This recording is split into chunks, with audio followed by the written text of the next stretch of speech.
अनेक शिक्षक, पालक आणि रसिक यांनी उत्साहाने चैतन्याने उद्घाटनाला अधिक संख्येने यायला हवे की नको? नंतर कारण संख्या वाढवण्यासाठी नव्हे, संध्याकाळी येतील, रात्री येतील, उद्या येतील, भेटी देतील, सगळं दणक्यात होईल. पण आम्ही जे काही सांगतोय तो टाइमपास आहे का? राजीवजी मुद्दामून आलेत, मी मुद्दामून आलो. या ठिकाणी वेगळ्या वेळा जुळवून सूर्यवंशी साहेब आलेत. आहे की नाही हे सांगण्याला अर्थ? का केवळ मांडव म्हणजे सजावट नाही, विचारांची सजावट आहे ना. मग मी त्या पालकांना इथे नसत्या पत्रकारांच्या माध्यमातून सांगेल, घरात वाचनाचं पर्यावरण पाहिजे. घरात शिक्षकांचं शाळेमध्ये स्टाफरूममध्ये पाहिजे.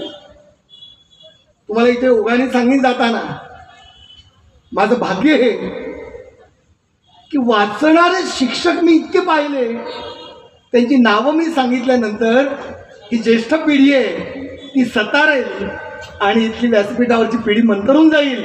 काय सांगताय असं मनात म्हणतील. ज्यांची नावं मी घेईन असे शिक्षक मला लाभले. मग प्रवीण दवण्यांचं जे कौतुक होतं, ओळख करून दिली जाते, शाल आणि छान पेढे दिले जातात, ते हात माझे असतात, पण ते पेढे खरे माझ्या वाचनाची प्रेम लावणाऱ्या गुरूंचे असतात. मी कुरिअर सर्व्हिस आहे, त्यांच्या आठवणींनाच मी देईन. आणि अशी कोण माणसं?